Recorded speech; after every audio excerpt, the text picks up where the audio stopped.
इस बिजनेस में आप 50 से 60% इनकम कमा सकते हैं।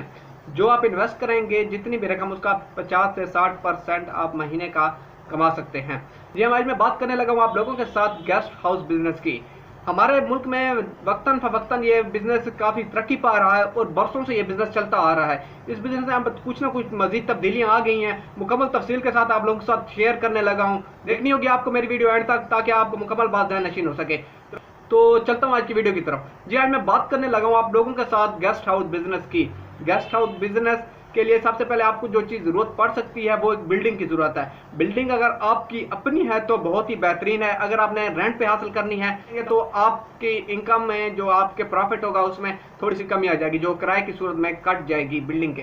जी हाँ, इसके बाद आपने बिल्डिंग लेनी कैसी है? बिल्डिंग ऐसी लें जो ज़्यादातर मेन रोडों के साथ हो, जो मेन रोड के ऊपर हो, जो आपको बस अड्डे, लारी अड्डों या किसी पिकनिक पॉइंट वगैरह पर आपको काफ़ी सूटेबल जगह मिल जाए। ऐसी जगह पर आप अपनी बिल्डिंग लें। अब बिल्डिंग आपने ले ली किराए पर, इसमें आप कमरे कितने होने चाहिए? बिल्डिंग ऐसी होनी चाहिए जो कम से कम 5 कमरों पर तो कम से कम 5 कमरों पर तो लाजमी हो। अगर इससे ज़्यादा कमरे आपके पास हो, अगर आपको इससे ज़्यादा कमरों वाली बिल्डिंग मिल सकती है तो ज़्यादा अच्छी बात है। लेकिन अगर आपने बिल्डिंग ले रहे हैं और उसमें अगर 5 से कम कमरे हैं तो आपको इंतहाई कम प्रॉफिट होगा। बस ना होने के बराबर ही समझे कि खर्चा वर्चा ही पूरा होगा। लेकिन अगर आप 5 या 5 से ज़्यादा कमरे लेते हैं तो आपके बिजनेस के लिए काफ़ी सूटेबल है। अब आपने बिल्डिंग भी ले ली, आपने अब उसको डेकोरेट करना है। कुछ कमरे आपने सिंपल रख लेने हैं, कुछ आपने कूलर वाले रख लेने हैं, कुछ आपने एसी सिस्टम वाले लगाकर वीआईपी किस्म के, लग्जरी किस्म के बना देने हैं।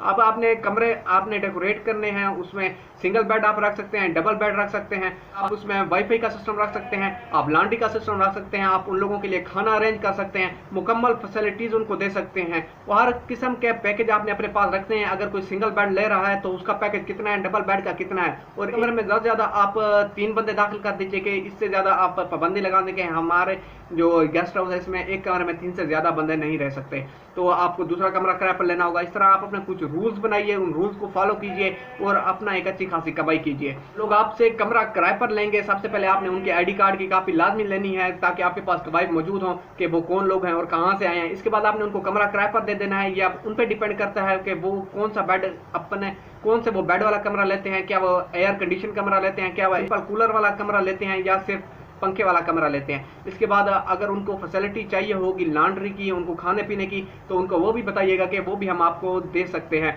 और उसके चार्जेस अलग से होंगे। कितने चार्जेस होंगे ये आपने अपने किसी होटल वालों के साथ अपना ताल्लुक रखना है कि खाने पीने के कितने चार्जेस हैं। किसी धोबी के साथ ताल्लुक रखना है कि हमारे मुसलसल आपके पास कपड़े आएंगे तो आप कितने चार्जेस लेंगे। आपने वो चार्जेस ही उनको पे कर देने। आप जो बचत अपनी रखनी है वो सिर्फ आप रेंट की सूरत में रखिएगा।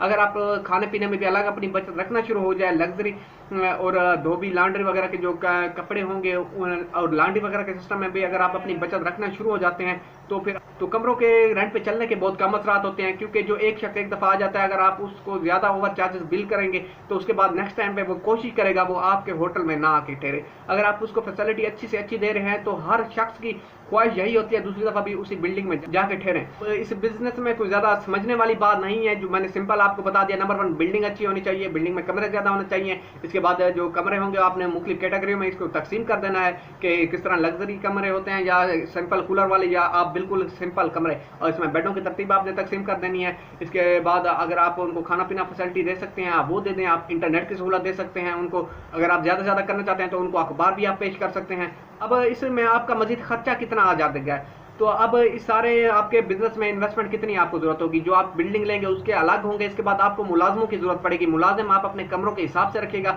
अगर आपके पास 10 कमरे हैं तो आपको 2 वेटर आपको जरूरत पड़ सकते हैं। अगर आपने कपड़े वगैरह खुद धोने होंगे तो एक आप अपने पास मुलाजिम दूसरा भी रख सकते हैं। और सफाई वगैरह के लिए वही वेटर आपके काफ़ी होंगे। और एक अगर आप मैनेजर, अगर आप खुद बिजनेस नहीं चला रहे हैं मैनेजर रख सकते हैं। अगर आप खुद बिजनेस चला रहे हैं तो आप खुद मैनेजर की सीट संभाल सकते हैं और मुकम्मल निज़ाम अपने हाथों में करके एक अच्छा खासा आप अपना बिजनेस को हाई लेवल पर लेकर जा सकते हैं।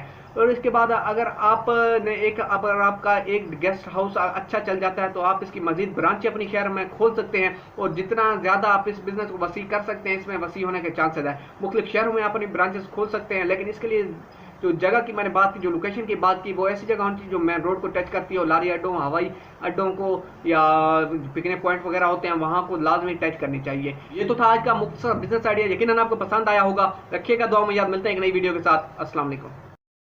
हेलो जी, क्या आपको भी मेरे पीछे एक गाड़ी नजर आ रही है? म्यूजिक